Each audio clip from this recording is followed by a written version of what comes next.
Reflecting back on CDL Dallas, it kind of got me thinking more and more on not just the final results, right? Not just in the final results and the positives, right? This team does well, this player does well, this team rises above the expectations.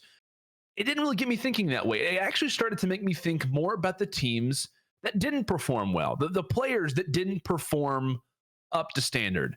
One of those teams for me that did not perform to the standards that I laid for them was the LA Guerrillas, right? I personally thought pretty highly of LAG coming into Dallas.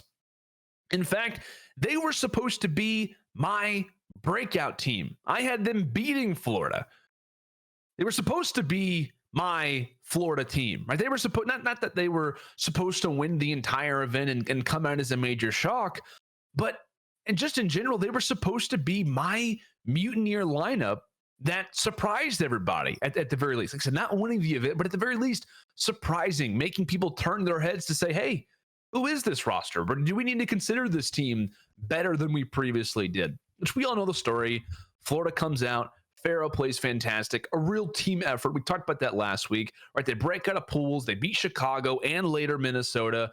But the team that I thought had a real chance of turning some heads were the Guerrillas, which led me to thinking, did the Guerrillas fall low of their expectations, right? Did they underachieve in Dallas? Because it's very easy to look back now and say, of course they didn't, right? I mean, this team wasn't great before, and they're simply not great now.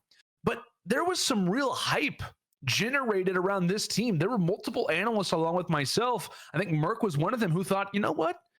This team could be pretty good. We shared the same thoughts on that, right? Vivid, Spart, and Blast, they get their second chance to really prove themselves. And now in an online atmosphere, right? They've got more chances to practice and work together. They're in an online environment, which should work well for most of these guys, as a majority of them do come from a most recent amateur background.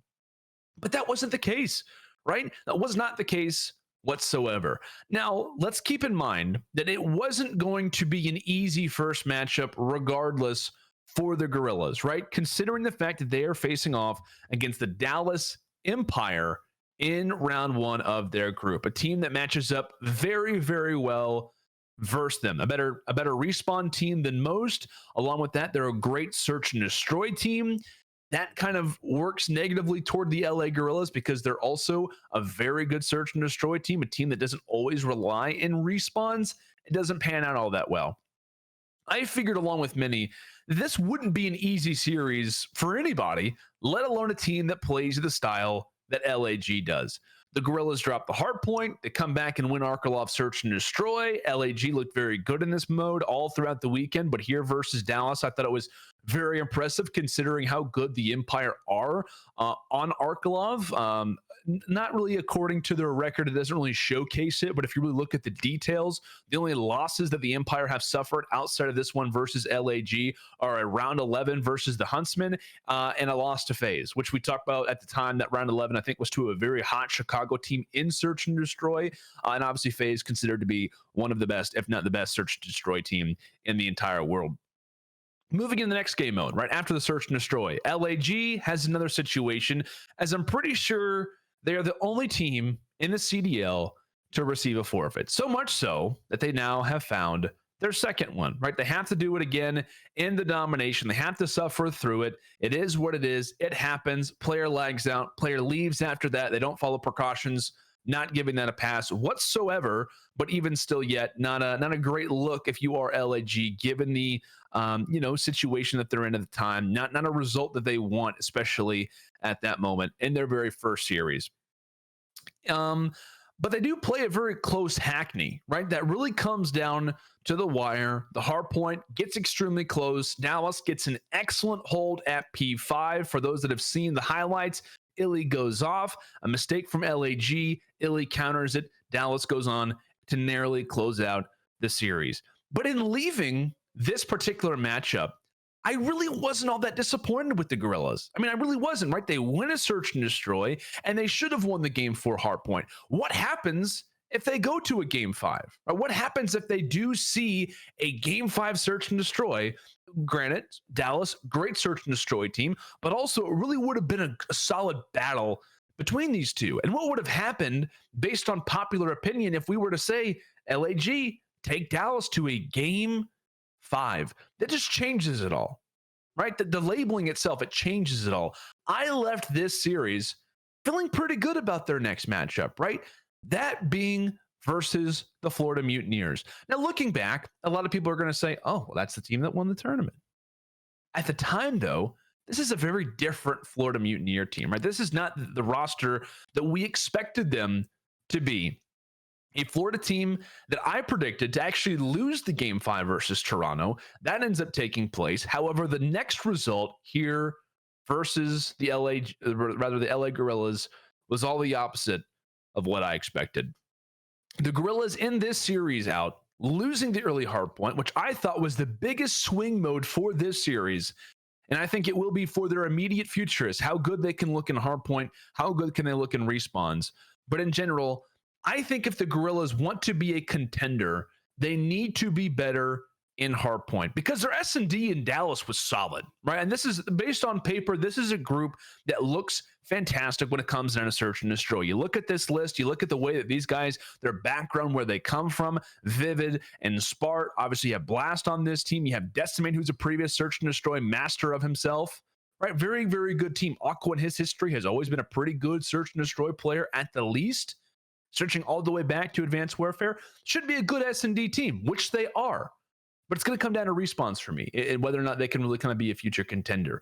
But the main thing for me in this series, not only losing the game 1 hardpoint, which they probably wouldn't have won, I say that in retrospect now, but they probably wouldn't have won the game 3, Dom, but they allow for Florida to get away with one of, if not their best map/mode combinations in their arsenal, which was on St. Petrograd, right? St. Petro, Dom, has been the key for Florida all year long. When I saw this pop up for the vetoes, my heart sank. It did, right? The Florida Mutineers are a team that have thrived off of St. Petro, Dom. The fact that this gets through instantly started to make me worried.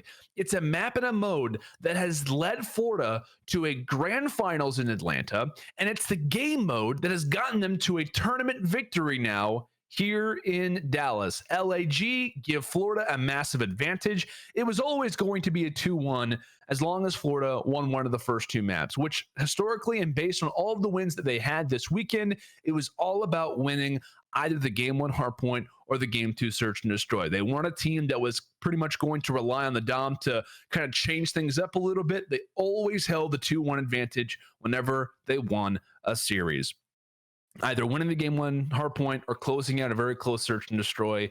Majority of the time it was the hardpoint. The hardpoint obviously gets kind of slipped through, but in this case, LAG don't win the hardpoint, and they allow for Florida to have their best domination on one of their best modes. This was also one of the first times that we really saw the combo of Pharaoh and Frosty look great, right? This was one of the first times where we looked at this group and we were like, okay, all right, this is the team that we're expecting. Frosty's starting to come into his own. Pharaoh is now being the factor for this unit. And they combine when it comes down to that last, or rather, excuse me, when it came down to the first hard point, whenever we look at this one, it is a 67-34 performance for the Mutineers, right? Between Pharaoh and Frosty combined, 67-34.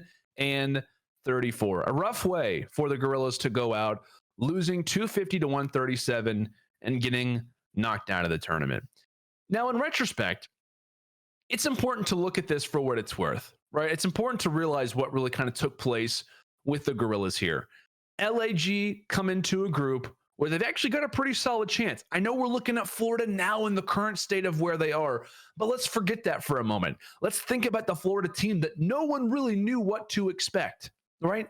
A group where LAG has a good chance to get out of.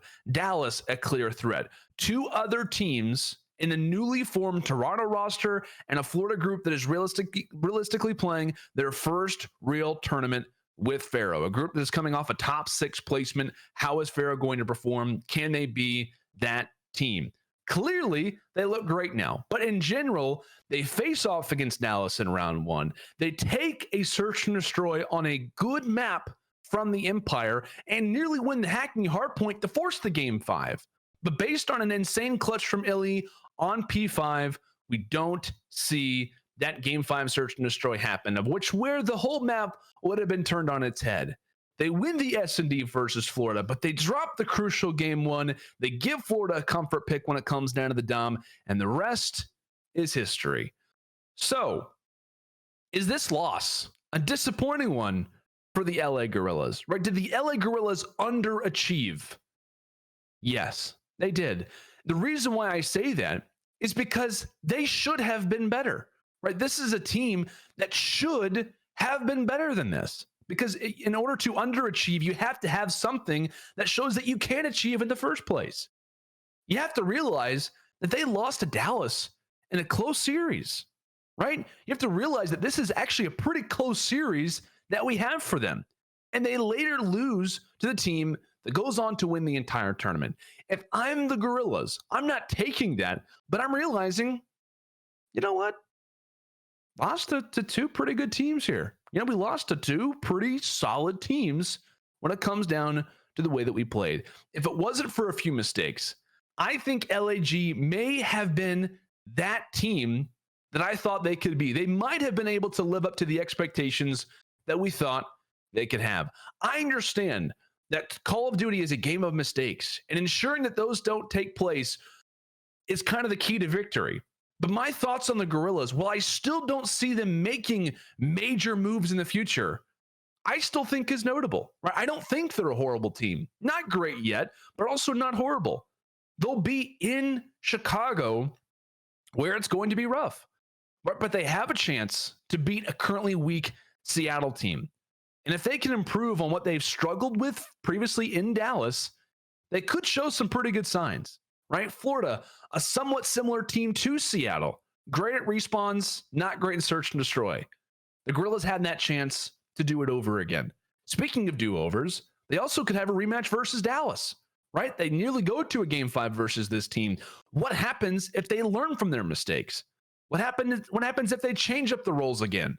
Right? Blast and Aqua changing up the main AR. Aqua did not look great this weekend, which is what I think was a big key for them in the way that they played. But if they switch those things up, what happens then? So the Guerrillas, a disappointing loss at the Dallas home series, but because this team could have been better than many think. Some real potential, I still believe, with the young guns of LAG. I still think there's some good pieces here.